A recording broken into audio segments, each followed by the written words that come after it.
Bonsoir à tous, bienvenue sur R1 Le Mag, épisode 3 déjà. Pour m'accompagner ce soir, Heidi Tillman de Foot Normand, une première pour toi. Comment ça va Heidi? Exactement, ça va nickel. Ça va nickel, et bah parfait. Pour nous accompagner ce soir, c'est pas un mais trois invités venus de l'US Bolbec. Les deux coachs, Benoît Gisquier et Lokman Kakmak. Bonjour messieurs. Bonjour. Bonsoir, ouais. Et le capitaine de cette équipe de l'US Bolbec, Mathieu Leroux. Mathieu, comment ça va? Ça va très bien, merci.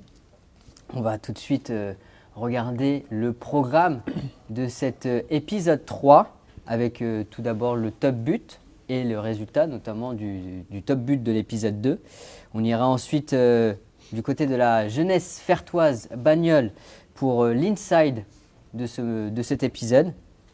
On aura la section avec nos invités, la petite interview avec vous trois messieurs.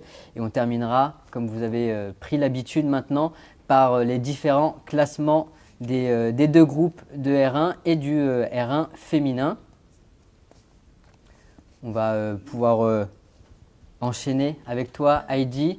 Avant de lancer ce top but, on va déjà revenir sur le précédent avec le gagnant. Oui, alors c'est un top but remporté par Léo Richard, joueur de l'USC Mésidon. C'est un but inscrit face à l'AF Virois que l'on peut revoir tout de suite sur ces images. Pour la petite anecdote, Léo Richard, il a fait l'objet de notre première inside avec Tom. Donc voilà, bravo à Léo Richard. Et on va pouvoir revoir donc ce but.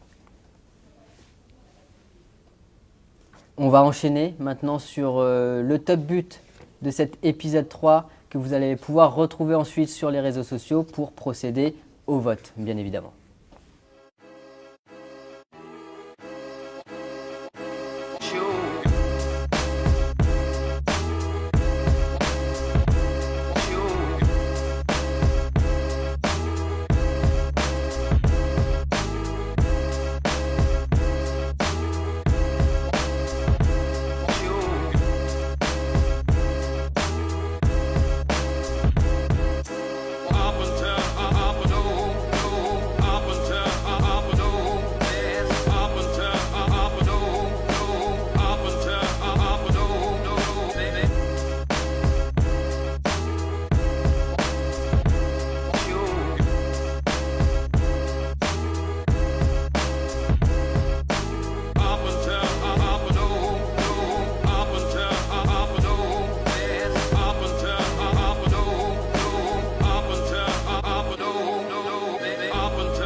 Encore un très beau top but et Mathieu Billot qui nous a rejoint sur le plateau. Bonjour à tous. Mathieu, comment ça va? Ça va pas mal.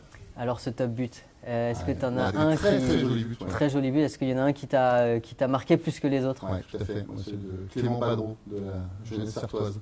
C'est un choix totalement fortuit, on le verra plus tard. Comme on le verra plus tard, exactement.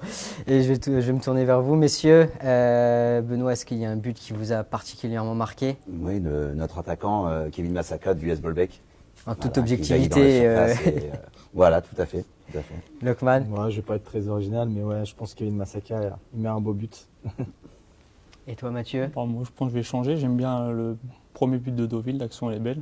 Ah, une belle action collective. Belle action collective, du coup, je mettrai celle-là. Voilà. On précise que sur le synthé du top but, il y a une petite erreur. C'est pas le nom de Kevin Massaka qui figure, mais le nom de Mathieu. Voilà. J'ai voulu un peu failloter, c'est moi qui ai synthé et je me suis dit, tiens, c'est toujours bien de bien se faire voir de l'invité, donc on va rajouter son nom. Ça passe à crème et non, je me suis fait griller. En tout cas, voilà le top but que vous allez pouvoir retrouver sur les réseaux sociaux. Ouais, pour dans les pouvoir, prochains jours, on va le mettre pour procéder au vote et pour savoir qui va succéder à Léo Richard du coup de Mésidon. Et comme à chaque fois, on invite les clubs à nous envoyer les images. Pour, plus on a d'images, plus on a On a de plus en beau plus de clubs top qui but. participent à l'image de l'US Bolbec. Très bien. Parfait, Mathieu. Et tu as parlé du but de Clément Badreau, Franchement, comme par hasard. Si c'est pas un Comme bel par enchaînement. Hein. Et justement, à l'occasion de la journée mondiale du bénévolat, qui aura lieu le 5 décembre prochain, Antoine Roy, de la Ligue de Normandie, s'est rendu à la jeunesse Fertois-Bagnols pour cet inside auprès des bénévoles de la Ferté-Massé. Bienvenue à la Ferté-Massé, donc pour l'inside avec la Ligue. Je peux vous présenter un soir de match serein et tout le travail qui est fait avec tous nos bénévoles.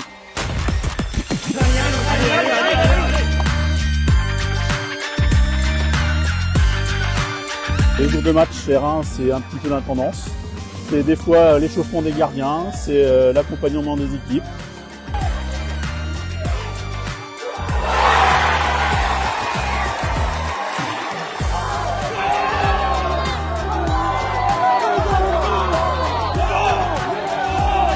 Je suis avec Caroline tous les samedis soirs pour tenir le clubhouse ici, à lui aider à faire les casse-croûtes, à servir les bières à la mi-temps, toutes les boissons.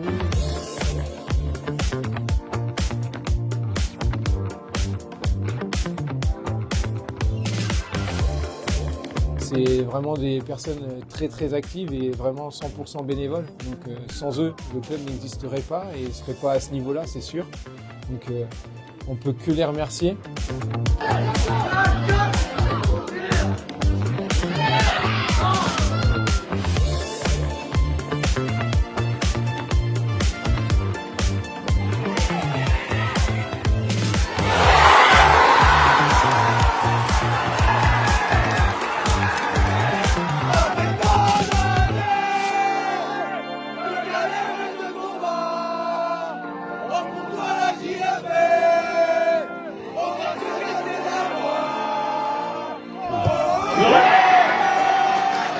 Club qui me correspond en fait parce qu'on a les mêmes valeurs, c'est-à-dire des valeurs de famille, des valeurs de partage, des valeurs d'entraide.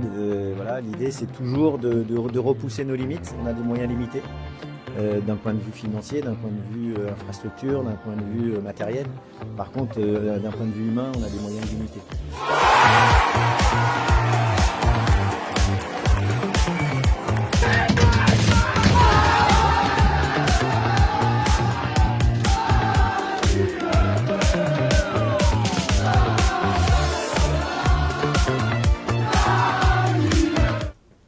Lokman, à l'US Bolbec, vous êtes bien placé pour savoir l'importance des bénévoles. J'imagine que c'est le cas aussi. Ouais, ils sont très importants. Nous, on les appelle les travailleurs de l'ombre, parce qu'on parle souvent des joueurs, du staff et tout, mais c'est eux qui sont derrière tous les préparatifs des matchs, des grandes manifestations. Donc sans eux, le club ne pourrait pas avancer. Donc ouais, ils sont très importants. Merci encore à Antoine Roy pour ce très bon inside. On va maintenant passer à la revue qui vous concerne. C'est notre page invitée.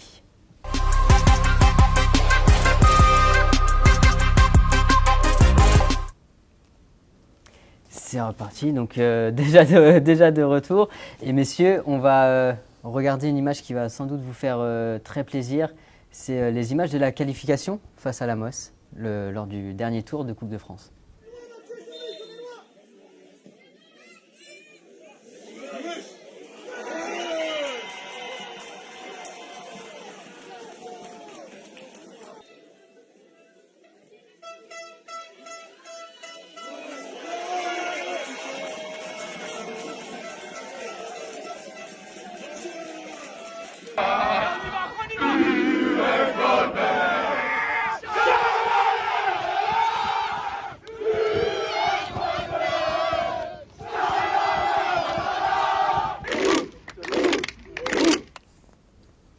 Bon Mathieu, on a revu ces images de la qualification il y a une dizaine de jours. Vous avez été buteur avec votre cousin. Vous êtes des purs produits du club. Qu'est-ce qui vous reste de cette qualification à l'extérieur sur le terrain de la Mosse il y a une dizaine de jours? Bon, il y a encore un peu d'émotion. Enfin, moi, quand je revois les images, je suis encore un peu. Je suis content. Ouais, tout ce qu'on fait, c'est bien en fait. On le fait ensemble. Donc, c'est nous qui marquons. Donc. Ouais. Vous pensez que ça restera à vie, entre guillemets? Bah, possible, parce que moi, perso, j'ai découpé un peu les journaux, j'ai gardé les photos, les vidéos. Donc, je vais les montrer un peu à tout le monde. Ouais. Vous allez vous faire une petite rétrospective personnelle à la fin de l'aventure, le plus tard possible, mais à la fin de l'aventure. Oh, c'est possible. Donc, vous êtes qualifié forcément sur le terrain Namos. Ça veut dire que ce week-end, vous allez disputer le 8e tour de la Coupe de France. On va pas se mentir, une préparation un petit peu chaotique de ce 8e tour. On va reposer un petit peu le contexte. Donc, vous avez hérité du Stade Malherbe Caen au 8e tour, donc club qui évolue en Ligue 2. Ce match, vous devez le recevoir. Normalement, vous deviez, je devrais même dire, le recevoir. Problème, votre stade à Bolbec n'est pas homologué pour recevoir une Ligue 2 à ce tour-là. Vous avez dû trouver un terrain de repli. Après quelques rebondissements, finalement, vous avez trouvé le terrain de Pavilly. Et patatras, mardi, au cours d'une réunion avec les préfectures, on vous a indiqué que ce n'était pas possible pour des raisons de sécurité. Voilà, la préfecture et les services de l'État craignent des débordements de gens qui sont qualifiés d'ultra. Je ne sais pas vraiment si on peut les qualifier d'ultra. C'est pas la définition que je fais d'un ultra, en tout cas, de personnes en tout cas se revendiquant comme supporters de clubs de Caen, de Rouen, qui pourraient s'affronter. Et donc du coup, au moment où on se parle, le match il doit avoir lieu à Dornano, à Caen. Donc le match a été inversé, et du coup c'est le Stade Malherbe qui doit organiser. L'Otman, alors depuis 10 jours c'est intense, mais là depuis 24 heures, c'est une machine à laver. C'est quoi les émotions par lesquelles vous êtes passé? Déjà, les émotions après le match de Lamos, c'était de la joie. Maintenant, je vous cache pas que depuis, on va dire, le mardi après la victoire à Lamos, tout s'est enchaîné très rapidement. Parce que l'organisation, c'est quelque chose de complètement fou. Donc, nous, au club de R1, niveau amateur, on n'est pas habitué à tout ça. Donc, c'était vraiment très compliqué à répondre au cahier des charges, parce que le cahier des charges, quand on joue une Ligue 2, est très difficile. Donc on a essayé de bouger ciel et terre à travers la Ligue, les clubs qui nous entourent, pour essayer de recevoir au mieux ce match. Et comme tu l'as dit, en fait, quand on a choisi ce fameux terrain de Pavilly, la préfecture de Rouen est intervenue en disant attention, on est sur Rouen, on est du côté de Rouen, donc là on va devoir faire une réunion. Et en fait, lors de la réunion, on a tout de suite vu qu'en fait, c'était pas possible d'organiser ce match, dû notamment aux différents groupes d'ultra Canet, Havrais, Rouennais, pour une question de sécurité. Donc, en fait, le match, il n'aurait pas pu être reçu sur différents stades de la Seine-Maritime, juste pour des raisons de sécurité, parce qu'en fait, il faut savoir que le match, il a été classé niveau 2 sur une échelle de 5 à haut risque. Donc c'est pour cela qu'on ne peut pas jouer dans notre secteur, et que le match a été inversé à Dornano. Donc, on rappelle juste que c'est la première fois que le club a atteint ce 8e tour de la Coupe de France. Donc forcément tout ça c'est aussi un petit peu nouveau pour le club, pour ses dirigeants, pour les entraîneurs que vous êtes, pour les joueurs. On va essayer de voir quand même le côté un petit peu positif. Mathieu, du coup samedi, vous serez sur la pelouse de Dornano, une enceinte dont la capacité de 20 000 personnes. Vous, votre quotidien, c'était plutôt les championnats régionaux, R2, R1. Qu'est-ce que ça vous fait de dire que vous serez samedi sur cette pelouse-là? Pour nous, footballeurs amateurs, jouer dans une enceinte pro, ça signifie quand même quelque chose et pas un truc qui arrive tous les ans. Donc on va s'adapter. Hein. Ouais, vous allez essayer quand même de prendre le positif de ça? On n'est pas obligé. De toute façon, à 8e tour, on n'a pas le choix. On n'a pas le choix. Hein. Ça reste du foot, ça reste du plaisir, peu importe. Est-ce que ça fait partie, quand on est un footballeur amateur, est-ce que ça fait partie un petit peu des rêves, entre guillemets, de jouer dans une telle enceinte? Ouais, évidemment. Jouer dans une enceinte pro, ça peut être magique pour nous. On ne côtoie pas ces enceintes-là, souvent. Ouais, donc, ça peut être un rendez-vous quand même qui peut marquer vos joueurs. Vous, messieurs, vous avez un match à préparer, un exploit potentiellement, des conditions d'un exploit. Benoît, est-ce que du coup la préparation elle va changer par rapport à samedi, ce que vous aviez prévu de faire par rapport au match à Pavilly? C'est vrai qu'on est, pour revenir un peu sur le changement de lieu du match, on est un peu déçus quand même parce que moi je trouve que 72 heures avant un match, c'est pas logique. Ouais. Ça aurait été différent si peut-être le mardi d'après la qualification contre la Loge, je vous pense. auriez dit c'est pas possible de le faire en Seine-Maritime pour les raisons que Lokman a évoquées. Tout à fait. Et il faut aller à Dornano et vous Tout à fait. 10 jours pour vous préparer. Quoi. Ouais, surtout qu'au départ, on avait deux choix. On voulait jouer au Stade Océane. Ça n'a pas été possible à cause du match en dimanche. Voilà, tout à fait. Après, on avait un deuxième choix, c'était de jouer à Bolbec pour les gens de la ville. Ça a été refusé également parce que le terrain n'est pas à T3. Donc voilà, après on s'est replié, on a dit pourquoi pas jouer dans un vrai stade au Stade Malherbe de Caen, mais vu la somme qu'ils nous ont demandé, c'était pas possible. Voilà, tout à fait. Donc voilà, et après on s'était vraiment focalisé sur trouver un stade dans le secteur du Havre. Ça a été très compliqué, on a trouvé Pavie qui nous ont donné leur accord pour nous prêter le stade gentiment. Donc voilà, donc on était focus là-dessus, à jouer vraiment à Pavie. On s'était mis ça en tête avec Lokman. Voilà, parce que je pense pour créer un exploit, peut-être qu'on le fera au Stade Malherbe, mais ça sera beaucoup plus compliqué. Voilà, oui, tout à fait. Mais je pense que voilà, jouer à Pavie, ça aurait été beaucoup plus difficile pour eux. Je pense sur un stade plus petit, avec tous nos supporters autour. Donc je pense que voilà, ça aurait été dur, on le sait bien, mais je pense qu'on les aurait peut-être mis en difficulté un peu plus longtemps que prévu, quoi. Sur un magnifique synthétique. Voilà, c'est ça.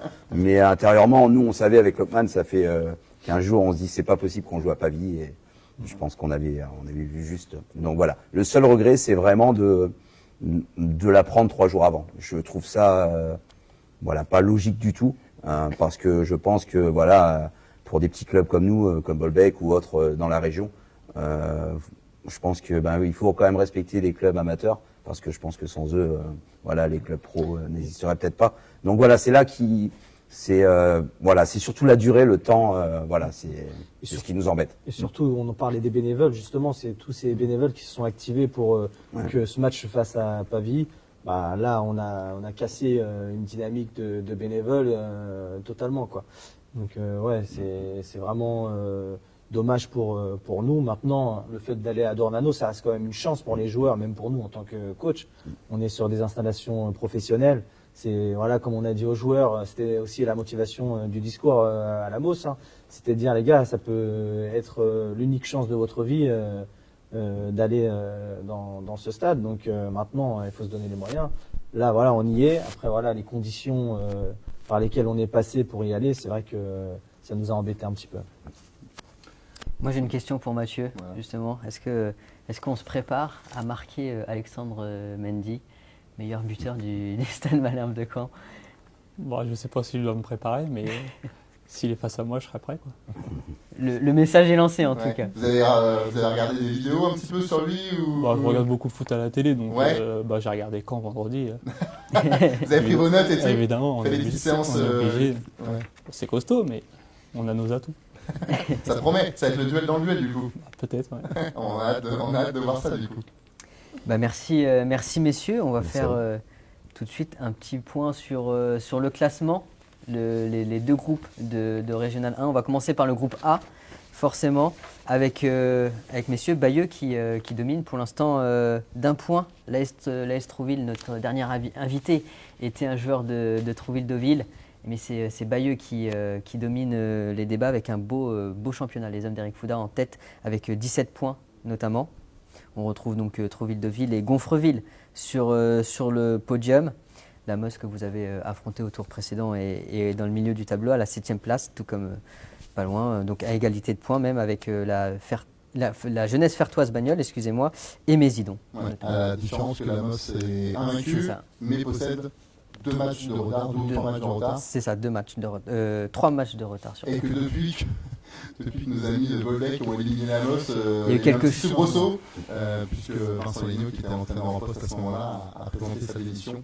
Et donc, il y a un intérim qui est assuré par David Caillard, qui était son adjoint. Exactement. Et comme je ne crois pas qu'il a le diplôme, il y aura certainement un coach qui sera nommé dans les prochains jours, aux prochaines semaines, à la Mosse. Donc, affaire à suivre. Affaire à suivre, tout à fait.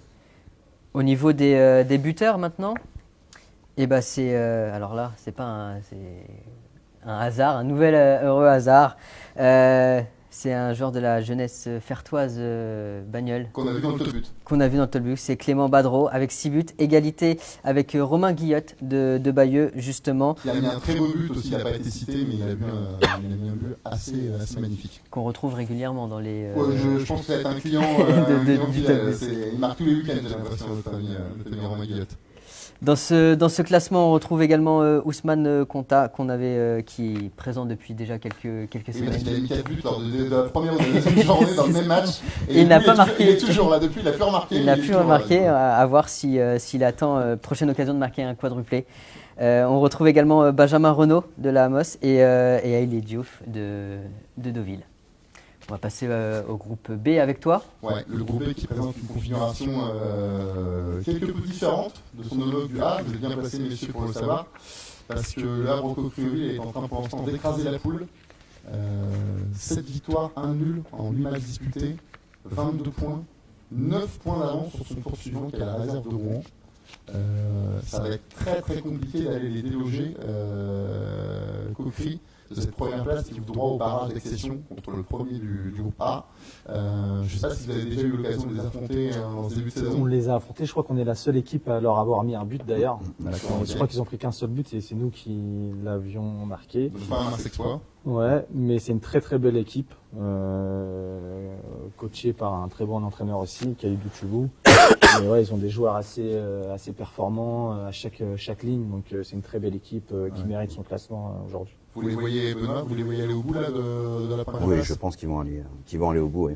Quand on voit leurs résultats avec un seul but encaissé sur les 7 premiers matchs, je crois, donc c'est quand même, c'est très solide. Voilà, donc je pense que cette année, ça va être pour eux, je pense. D'accord, ok. Un petit mot sur vous. Vous êtes engagé dans ce groupe B. On rappelle que vous êtes promu. C'est un gros championnat l'année dernière en R2. C'est aussi la première fois, je crois, que le club découvre ce niveau R1, l'élite du football régional. Depuis la création de l'USB en 2012, ouais, c'est la première fois qu'on accède à la division. Ouais. Et ça se passe plutôt pas trop mal, cette découverte, parce que vous pointez à la 8e place. Vous avez un bilan parfaitement équilibré. Ouais, 2 victoires, 2 nuls, 2 défaites. Alors, c'est comme un peu la bosse, peut-être pour les mêmes raisons aussi, parce que la Coupe de France, forcément, ça empiète un petit peu sur le calendrier du championnat. Vous avez, par exemple, 2 matchs de retard sur Coquerie, par exemple, même si vous n'avez peut-être pas les mêmes ambitions qu'eux, mais donc forcément, vous êtes 8e avec 2 matchs de retard. Donc, c'est plutôt un bilan satisfaisant. Lokman, est-ce que vous jugez que ce bilan est satisfaisant? Moi, je le trouve satisfaisant. C'est un bilan équilibré. Après, je pense qu'au niveau comptable, on aurait dû faire mieux. Maintenant, ça reste pour une première année en R1, ça reste quand même quelque chose de correct. Mais je pense que ouais, au niveau comptable, on aurait pu faire mieux sur le début de saison. Les joueurs en sont conscients aussi. Après, comme tu l'as dit, on est engagé en coupe, on est bien parti en coupe aussi. Donc les joueurs ont un peu l'idée de jouer la coupe à fond. Ils oublient un peu le championnat et certains joueurs sont au courant des cartons qu'ils ont, donc ils ne jouent pas de la même manière en championnat. Donc puis on l'a bien vu justement contre la Mos. Où ils ont rendu une copie quasi parfaite. Donc non, ouais, ça reste un bilan correct pour une première année en R1. Maintenant, j'espère que ils vont faire le job aussi après la Coupe de France, parce que le championnat, c'est ce que je leur dis tout le temps, c'est un marathon et il va falloir assurer jusqu'au bout, quoi. Après, la Coupe de France, ça peut durer encore un petit peu de temps. Ouais, bien sûr. Bah, nous, on est confiants. Hein. On va aller à Malherbe pour gagner, donc non, j'espère aller le plus loin possible. Il faudra aussi se servir de ce parcours en coupe pour... Bien sûr, c'est l'objectif. De toute façon, le groupe est très soudé, donc là-dessus, je me fais pas de soucis. Il y a des joueurs d'expérience aussi. Mathieu, pareil, capitaine, 32 ans. La charnière centrale, elle est assez expérimentée. Donc non, là-dessus, je me fais pas de soucis. Maintenant, c'est vrai que on paie un peu la Coupe de France en championnat avec les suspendus, les blessés, toutes ces choses-là. Mais je trouve que pour une première en R1, ça reste très correct. On va jeter un petit coup d'œil au classement des buteurs, où on retrouve des joueurs justement de Bolbec. Pas vous, Mathieu. Pas vous. Je suis un petit peu déçu. Pourtant, vous avez déjà marqué cette saison. Le but n'avait pas été accordé à moi, mais... Ah, il y a une erreur sur la feuille de match. On va tout de suite prévenir les services de la Ligue. Ça tombe bien, on est au bon endroit, c'est parfait. Voilà. Pour vous marquer quand même, vous avez marqué en coupe quand même, ça c'était un but un peu important. Contre la Moche justement. Important au bon moment. Ouais, c'est ça, vous attendez les bons moments. Donc samedi, il faut surveiller les coups de pied arrêtés offensifs du côté de Bolbec alors. Faut pas dire trop. En fait, c'est Alexandre Mendy qui va vous surveiller, c'est pas l'inverse. À l'inverse, ouais. On disait ça parce que du coup, il y avait genre Masaka, ça, C'est ça, Kevin Masaka. Kevin Masaka qui se trouve dans le classement avec 4 buts et Brian Pion aussi qui Ouais. qui a aussi marqué. Et Jesse Van Overberg aussi. C'est Jesse Van Overberg. On a un trio qui est assez, Ouais. assez performant devant le but. Des bons joueurs, des bons tueurs de ballon. Hein. Ouais, c'est ça. Ça régale bien. Bon, on va surveiller ça sur les prochaines journées. Ça a l'air de marquer quelques pions quand même à Bolbec avec sa prône de football offensif. Ouais, c'est ça, le beau jeu de mots avec Brian Pion. C'est ça. Et c'est même pas voulu en plus. C'est ça. C'est ça qui est beau. On va faire un petit point maintenant, messieurs, si vous le voulez bien, sur la R1 féminine. Avec, On le veut. vous le voulez. Et bah, il y a du suspense en haut du classement avec Évreux et Rouen à 15 points en 6 journées. 5 victoires, 1 défaite pour ces deux équipes qui... C'est un petit mano à mano pour le moment. Bon, il y a 6 journées disputées, donc forcément ça met encore un peu de temps à se décanter, mais bon, on a l'impression que c'est peut-être ces deux équipes-là qui vont se jouer le billet pour jouer aussi les barrages d'accession pour la division 3. En tout cas, c'est quelque chose à suivre. Un petit point sur les buteuses également. Oui, là aussi ça marque en R1 féminine, parce qu'il y a 6 journées disputées, mais les 2 meilleures buteuses elles sont déjà à 10 réalisations. Donc c'est pas mal. Noémie Goyer du FC Saint-Lô et Lily Basset d'Évreux qui se trouve en tête du classement. Donc ça marque pas mal chez les féminines. Et un petit mot sur les féminines de Bolbec il y a eu un projet, il me semble, Lockman, sur le développement de la section féminine. Ouais, c'est ça. Bah, on est parti de loin. On n'avait plus d'équipe féminine depuis 3 ans. Et comme on le sait, au niveau réglementation, il y a une obligation aussi d'avoir des filles. Nous, on a lancé le projet il y a 3 ans. On a commencé par une équipe U9. Cette année, l'année dernière, on est reparti avec une équipe U11 en plus. Et là, l'objectif, c'est de fidéliser un peu les filles qu'on a déjà au club et de continuer la progression qu'on a dans le club pour vraiment avoir un pôle féminin assez complet. Donc on a justement un jeune éducateur qu'on a recruté, Luca Donden, qui est diplômé du BMF, qui est justement responsable de ce pôle-là et qui est chargé aussi justement de développer cette section. Donc c'est vrai que c'était pas évident, mais aujourd'hui ça marche plutôt pas mal. Et dans quelques années, vous aurez peut-être toutes les catégories représentées. C'est l'objectif. Dont des seniors qu'on retrouvera peut-être dans ce classement de R1 féminin. C'est l'objectif. Très bien, messieurs. Un mot à ajouter, Mathieu pour, Ouais, par exemple, les dates à retenir. Les dates à retenir, exactement. Exactement. Non, c'est pas encore les vacances. Voilà. Il faut encore bosser un petit peu. Et on a quelques affiches. Et il y a de belles affiches. Il y a de très belles affiches. Entre Équeurdreville et 40 ans, notamment le samedi 7 décembre à 18h. Ouais. Dans le groupe A, il y a également la Maladrerie contre Bayeux. Une très belle affiche à voir. Peut-être la première du nouveau coach exactement. de la MOS. À voir encore aujourd'hui, mais qui sera sur le banc de la MOS pour cette rencontre. On verra ça. Et messieurs, dans le groupe B, une affiche entre Vernon et le leader. Ouais, on met en avant le leader. Dès ce dimanche d'ailleurs, dimanche 1er décembre, parce que normalement ce week-end il y a une journée de championnat de R1. Bolbec en sera exempté pour la bonne cause. Mais voilà, donc Cocrioli qui essaiera de continuer son parcours quasi parfait. Et il y a un derby rouennais le dimanche 8 décembre pour la R1 féminine, entre donc, le FC féminin Rouen Plateau Est et le FC Rouen. Ouais, une belle affiche, sachant que les filles de Plateau Est viennent tout juste de sortir de la Coupe de France. Elles sont tombées contre le leader de D2, le Racing Club de Lens. Et voilà, elles occupent la 3e place au classement. C'est la première place au classement et c'est le FCR qui est 3e. Donc c'est aussi une lutte au haut du tableau, donc ça promet un beau spectacle. Je pense qu'on a été assez complet. Merci messieurs pour avoir fait le déplacement jusqu'à Lisieux et pour avoir fait cette émission à nos côtés. On va vous souhaiter forcément le meilleur pour le prochain tour de Coupe de France et pour la suite du championnat. Merci pour l'invitation. On vous donne rendez-vous pour les 32e. C'est exactement ça. Moi j'ai bloqué mon week-end, ça tombe bien. Je suis dispo. Parfait. Merci à vous.